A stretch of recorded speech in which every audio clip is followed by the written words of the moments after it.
Hello class, I'm Steve Decker. We're going to talk about the Cornell note-taking system today. This is very important for you. I will require you to take notes on every video, lecture, or any lecture we do in class. And then you will show me those notes at the beginning of class. I'll grade them.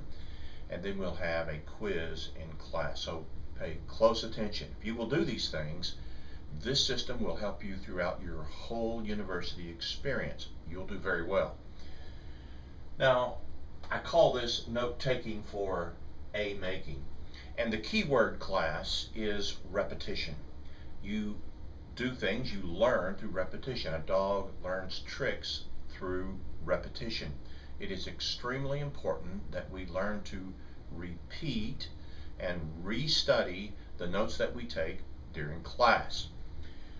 Hermann Ebbinghaus was a German mathematician, and he came up with the evidence to show the rate of forgetting. And immediately after, and this is 90% here if you don't happen to be able to see it, and this is time right down here, immediately after you hear a lecture, you will lose, without any repetitions, 40% of what you heard. That means if you were to take a test, you would likely fail the exam. But if within 10 minutes or immediately after a lecture, you go back and do one repetition of your notes or reread your notes one time, look at this. Your memory, your recall goes up to about 70%. And then within 24 hours, if you do another repetition, you reread your notes one more time, you are going to pass this exam. Look at that, about 80% retention. And then if, let's say, a test is going to be in 8 days, and 7 days later, you reread your notes, you will have about 90% retention. You can expect to very likely get an A on that exam. So this is why note-taking and repetition is so important, and I emphasize it strongly in this class. Now, we're going to use in our class the Cornell system of note-taking. Law schools, most law schools in the country, teach this note-taking system even as I'm speaking. What are the benefits to you? Well, it will help you organize your notes better. You can review and revise your notes as necessary. You can find important information a lot easier. Your notes will, again, as we said, be very well organized.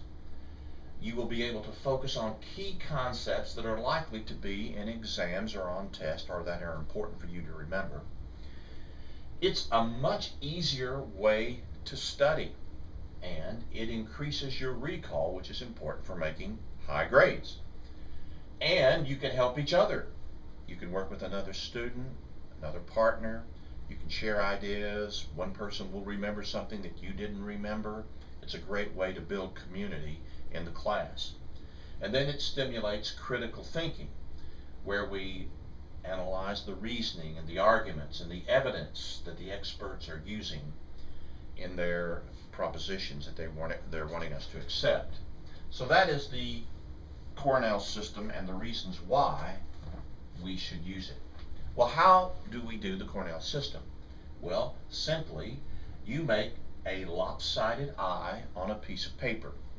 This will be about 2.5 inch column. Of course, the rest will be here. This is an 8.5 by 11. You leave 4 lines down at the bottom, which I will explain to you the reason for that shortly. Over here on the left, you put the subject of the notes you're taking. So let's assume we're talking about introductions and conclusions in our speech class or on the speech video. You put Mr. Decker so you know what class you're in. You put your name and you put the date. This will help you keep your notes in order. Very important to write this information at the top of the page.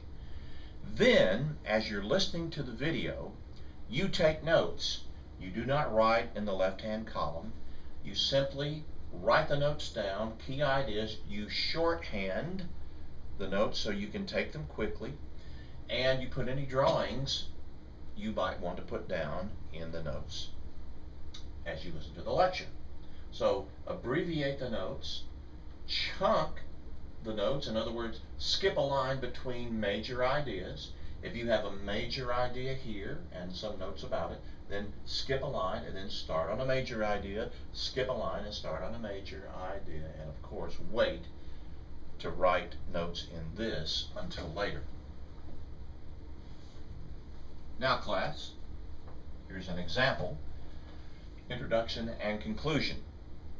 This has not been written yet, but as you're listening to the video that I've made, or if I do this in class, you will perhaps write down the parts of the introduction, and you write down attention, topic, relate to audience, credibility, preview, and a few little shorthands explaining what they are, shorthand abbreviations. Then perhaps we talk about the conclusion in the chapter or in the video, and there you write down the parts of the conclusion, signal, summary, and perhaps a catchy close. That would be the notes that you would take. And this is a 4-sentence area down here for a summary that we'll use at the end of our note-taking session. So after viewing the video, you go back to this note-taking area and you circle keywords. You underline main ideas. Put a question mark about points of confusion, and then put an asterisk by points or material or main points that might show up on a test. Then write the main points in the left column. So here you would write introduction, and then you would write a question to help you critically think about taking an exam. What are the 5 parts of an introduction? And then here you would write conclusion and ask or write a short question. What are the 3 parts of a conclusion? And this is how you would work after viewing the video.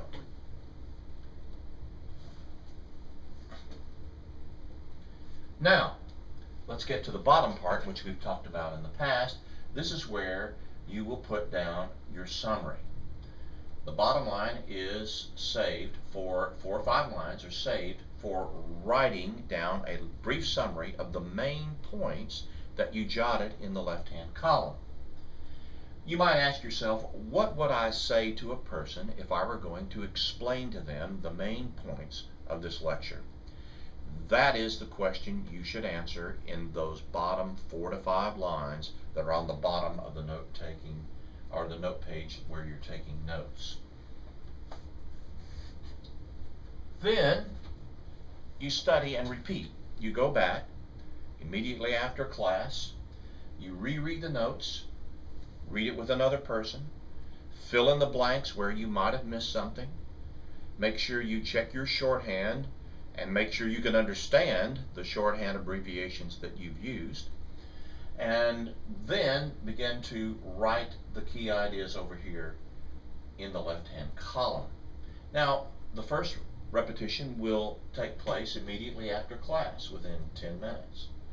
Then, if you will take those notes and reread them again, within 24 hours, you're increasing your understanding to about 70% or your recall. Then, within about 7 days, if you'll do a third repetition, you will increase your recall up to 80, 85, 90%. This significantly increases your chances of getting a high grade.